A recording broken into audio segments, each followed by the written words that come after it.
In order for you to understand why Western civilization is very different than the Islamic world, you need to understand the history of Islam.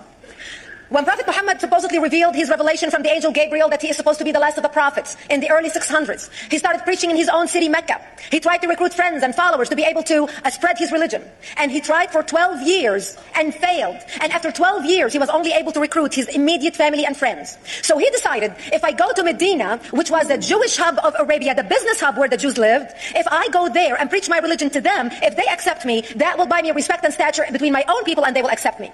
So Prophet Muhammad started borrowing a lot from the Old Testament to make his religion more palpable to the Jews, to make it a lot similar. This is why you see a lot of similarities between Judaism and Islam. For example, Jews don't eat pigs, Muslims don't eat pigs. Jews pray a few times a day, Muslims pray a few times a day. Jews fast on Yom Kippur, Muslims fast on Ramadan.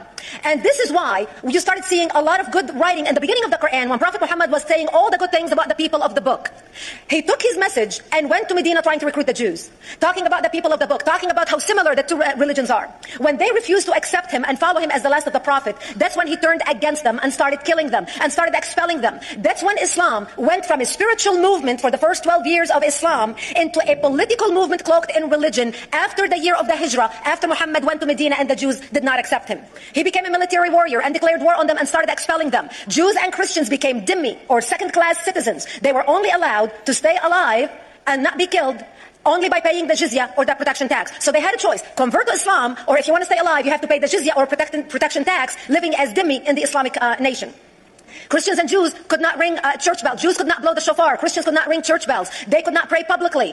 Christians and Jews could not gather together and build new churches or new temples. And the way they paid the jizya or the protection tax was in a monthly ceremony where they would get together downtown and the Jew would kneel on his knee and hand his goods to the mullah, who would take the goods as the price for buying the protection. And in many areas, Jews and Christians were given necklaces to wear as a receipt that they paid their jizya or their protection tax. Jews considered najis under Islam. Najis is bodily fluid. Najis is garbage. Najis is dogs. Najis is dirty. So Christians and Jews were treated as second-class citizens.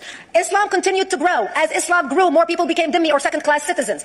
Jews and Christians were given identifiable clothing. The yellow star, which was given to the Jews, that most people think is a German invention. It was actually an Islamic invention in the 9th century in Iraq by the second Khalif al-Mutawakkil of Iraq, who invented the yellow star for the Jews to be identified as they walked down the street. Because Jews were considered najis, if a Muslim man or a Jew walked on the same side of the street, the Jew had to cross the other side so the Muslim man can walk, so he's not dirtied by the filth of the Jew. Christians were given the zunar, the belt, which most of you men are wearing right now. That was an Islamic invention for the Christians. Islam continued to grow. They went all the way to Jerusalem. They conquered Jerusalem. Christians couldn't ring their church bells in Jerusalem. The Pope in Rome in 1090 told the Christians, how could you sit idly by and allow your brethren to suffer like this in the Holy Land? You need to go liberate the Christians. You need to go help the Christians. That's why the Crusaders were launched. The Crusaders were not launched because they just felt like waking up in the morning and going and converting a bunch of Muslims or beheading them.